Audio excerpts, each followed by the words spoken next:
Ok, nous voici ici sur le stand de Zhiyun.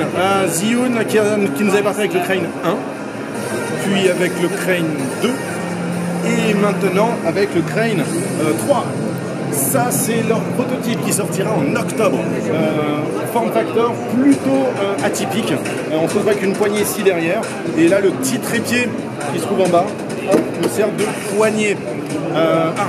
Désolé pour le son. Tellement d'interférences qu'on a été obligé d'abandonner les HF. Si vous entendez la musique, c'est normal, je suis désolé. La poignée ici, je sais pas, ça, on a un petit peu l'impression de, je sais pas, d'être retour au Vietnam, je sais pas, en train de tirer du haut d'un chopper, je sais pas. Il y a un truc qui est extrêmement intéressant avec, c'est cette faculté de pouvoir le tenir à deux mains et surtout de pouvoir le faire tilter vers le bas, vers le haut, très facilement pour passer en low mode. Alors il s'agit d'un prototype, c'est pas encore la version définitive, mais il y a déjà quasiment tout qui est prêt. On se retrouve ici avec un petit écran, le fameux écran qu'on trouve également sur le Crane 2, avec des boutons sur le côté là, et une prise en charge des réglages du boîtier, notamment tout ce qui va être le diaph, l'exposition, on peut changer les modes, TV, AV, etc. Nikon est pris en charge maintenant. Avant, c'était pas le cas. Nikon est pris en charge pour tout ce qui est le contrôle du boîtier, du point, etc. Et il y a quelque chose d'intéressant, je ne sais pas si vous voyez ici, on a une prise mini HDMI. Et prise mini HDMI, ça veut dire qu'il y a moyen, à mon avis, mais on n'a pas encore la certitude, mais normalement ça va être le cas, de pouvoir envoyer l'image sans fil sur un moniteur externe.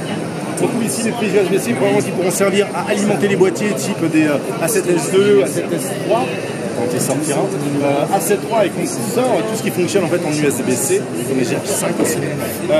Voilà, en tout cas pour le moment c'est plutôt prometteur.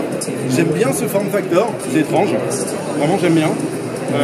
Au niveau des moteurs, ça a l'air d'être des moteurs souples. Ce qui moi est ma préférence par rapport au Ronin S. Je trouve que des fois les moteurs sont un petit peu trop saccadés et trop rigides. Mais en tout cas le fait de pouvoir le tenir à deux mains c'est cool quoi. On a ici évidemment la molette qui nous permet de pouvoir faire le point quand on branchera la caméra sur la nacelle en dessous. Voilà, c'est plutôt cool, ça va pouvoir bouger hop, comme ça pour s'adapter. Et aussi la nouveauté, vous le voyez de profil. On a ici le moteur du roll qui a été décalé. Alors sur les Tilta et sur les Ronin, il est décalé à 45 degrés de manière à pouvoir avoir une visibilité sur l'écran. Là, il est décalé que de 30 degrés. Je pense qu'ils ont essayé de trouver le bon ratio entre le décalage et l'impact sur la stabilisation et les réglages. Et honnêtement, à 30 degrés, on voit quand même très bien ce qu'on filme. Moi, je trouve super intéressant ce principe de form factor. J'attends vraiment de le voir venir. Je ne sais pas combien de temps durent les batteries, je ne sais pas quel est le poids maximum supporté encore, je ne sais pas cette histoire de prise HDMI. En tout cas, pour le moment, pour une présentation d'un prototype, je trouve ça plutôt prometteur. Le form factor est vraiment très intéressant. Bon, à suivre en tout cas. À très bientôt.